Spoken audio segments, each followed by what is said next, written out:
There's a number that tells you exactly how much money you need to retire and never run out of money for the rest of your life. That number is different for everyone, but the formula is the same. It's called the 4% rule, and it's the foundation of the early retirement movement. By the end of this video, you'll know what the 4% rule is, where it came from, how to calculate your own retirement number, and whether it actually holds up. The 4% rule comes from a famous financial study called the Trinity Study, published in 1998 by 3 professors at Trinity University. They analyzed historical market data going back decades and asked a simple question.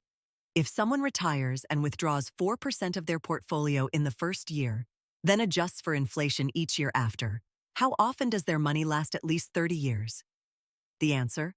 About 96% of the time, a diversified portfolio of stocks and bonds survived 30 years of withdrawals at the 4% rate. Not always. Sometimes the market crashed and didn't recover fast enough.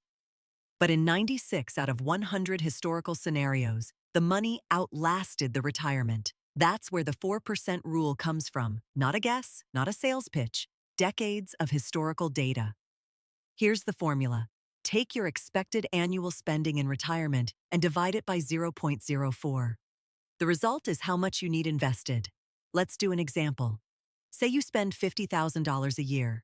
$50,000, 0.04. Equals $1,250,000. That's your retirement number.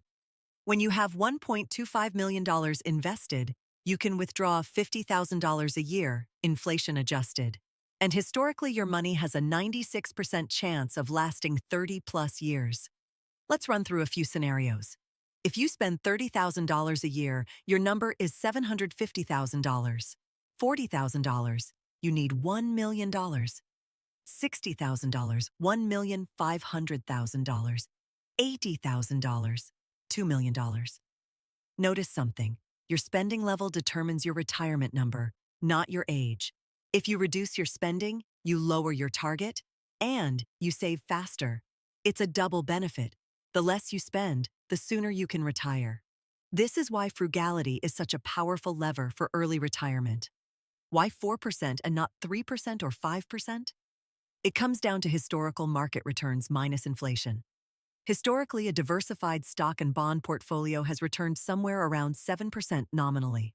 After inflation, typically 2–3%, your real return is around 4–5%. The 4% withdrawal rate leaves enough buffer that the portfolio continues growing in most scenarios, rather than being fully depleted. The original Trinity study used a 50% stocks, 50% bonds portfolio, or a 75/25 split.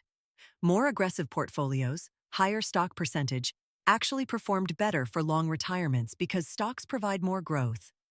Most modern researchers and the FIRE community recommend 80–100% stocks for early retirees who may need their money to last 40, 50, or even 60 years, not just 30. This brings us to the FIRE movement, financial independence, retire early. The 4% rule is the mathematical backbone of FIRE. Financial independence means you've accumulated 25 times your annual expenses, which is exactly what the 4% rule tells you.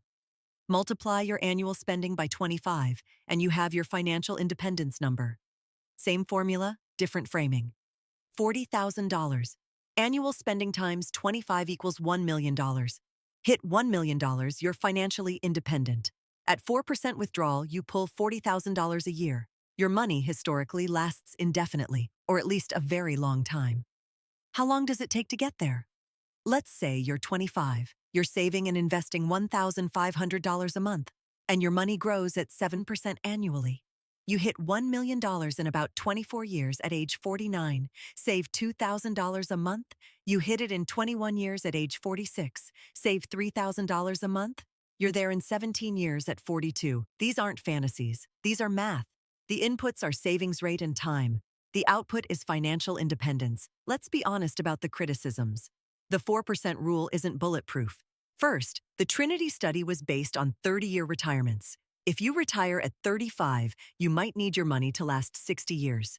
Some researchers suggest a 3.5% withdrawal rate is safer for very long retirements. Second, the study used historical U.S. market data. Future returns might be lower. The rule might need to be adjusted. Third, it assumes you never earn income again after retiring. But most early retirees do some work: consulting, a hobby business, part-time work. Any income you earn reduces how much you need to withdraw, making the 4% rule even more conservative. Fourth, the 4% rule treats withdrawals as fixed and mechanical. Real life isn't. If the market drops 30%, most people would naturally cut spending temporarily. These flexible spending approaches, sometimes called guardrails, make the 4% rule even more durable in practice. One more risk worth knowing: sequence of returns risk. If you retire right before a major market crash and have to sell investments at low prices to cover expenses early in retirement, it can permanently damage your portfolio, even if markets recover later. This is one reason early retirees keep 1-2 years of expenses in cash or bonds, so they're not forced to sell stocks in a downturn. So what should you do with all this? Step 1. Calculate your annual spending. How much do you actually spend in a year? Be honest. Step 2. Multiply by 25 to find your FI number. Step 3. Figure out your current savings rate and project when you'll get there. Step 4. Find ways to either increase your savings rate or reduce your target spending. Even small changes dramatically accelerate the timeline. Quick recap. The 4% rule says you can safely withdraw 4% of your portfolio annually and historically not run out of money for 30+ years. Your retirement number is 25 times your annual expenses. The FIRE movement uses this as the target for financial independence. It's not perfect, especially for very long retirements, but it's a powerful, data-backed framework for planning your exit from the workforce. Financial independence isn't just for tech millionaires. It's a math problem, and the inputs are in your control.